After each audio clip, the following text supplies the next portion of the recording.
Hey Astros fans, welcome to today's edition of Extra Innings, the Astros Fans UK next day recap on Astros ball games. Game 143, Astros 11, Rangers nothing. Let's dive into the key talking points from a huge bounce back shutout beatdown victory to tie the series with 3 up, 3 down. 3 up, leading off Yordan Alvarez. The big man has returned from injury like a man on a mission. After 2 4-hit games in the last few days, Yordan delivered a 3-hit display here, featuring a crushed home run to right field in the 5th to double our lead, and a later RBI in the 8th to make it 6-0. Since coming back, Yordan has been on a tear, with this being his 3rd home run and 11th RBI in just 11 games. Up second, Hunter Brown. Diesel delivered an outstanding performance over 6 shutout innings to gain revenge over Jacob DeGrom in a sequel to their pitching duel from back in May, with an 8 strikeout outing littered with Brown finding the corners of the zone just when he needed to, giving up just 4 hits and 3 walks. The Hunter was able to hold it together for as long as 107 pitches is a great sign as well. Up third, Christian Walker. The Bomb Walker bounced back from a rough first game of the series in some style, demolishing a homer over centre field in the 3rd to give us the lead with his first career hit off DeGrom. Walker would later add an important RBI double in the 8th to make it 4-0, and credit to him for rebounding so strongly in this game. Let's break the rules. Up 4th, Yordan Diaz. Another of our batters who needed a rebound was Yordan, and he had a big game of his own with a 2-hit, 3 RBI performance, the first of which was an RBI double in the 6th to make it 3-0, and the second a 2 RBI single in the 8th to put us up 8-0, as we made the game completely safe beyond all doubt. I've said it before, but when Yordan is hitting, it makes a big difference to our lineup. Up 5th, Jake Myers. The long-awaited return of Myers from injury in a career year for him was pretty much just what we would have hoped for. Along with a trademark impressive catch on the run in centre field, Myers displayed the improved plate discipline we've seen in 2025 and capped off his night with an RBI base hit in the 8th to make it 5-0. Up 6th, Enyel De Los Santos. EDLS continues to show what a savvy pickup he has been and pitched a hitless 2-strikeout 7th inning with the score still close at 3-0. De Los Santos will find himself in higher and higher leverage situations, and long may it continue. Up 7th, Cam Smith. Much has been said of Smith's rookie struggles in the second half of the season, but Cam really turned up in this game with 2 excellent plate appearances off the bench. The first of those was an 8-pitch leadoff triple to centre field, which kick-started our big 3-run 8th inning, before in the 9th, Smith drew a 7-pitch walk. Up 8th, Jaden Murray. Very early days for Murray in his MLB career, but he's exploded out of the bullpen, throwing some impressive high heat, and you never know, he could end up being important for us here down the stretch. Up 9th, Mauricio Dubon. The game was completely done as a contest, but no problem at all, with M-Dub driving in a couple more runs in the 9th to pile it on the Rangers and make it 10-0. 3 down, first out, Jose Altuve. The only bat to not really rebound in this one was that of the little boss, who struggled again at the plate. He did at least draw a patient walk in the 7th and a 7-pitch at bat, so hopefully he can build on that.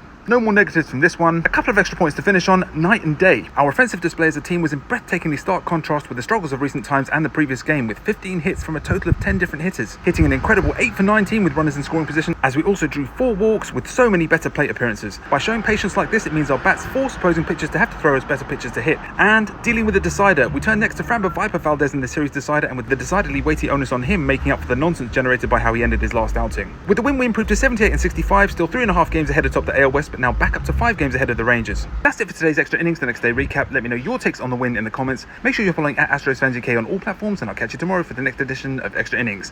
Go Stros!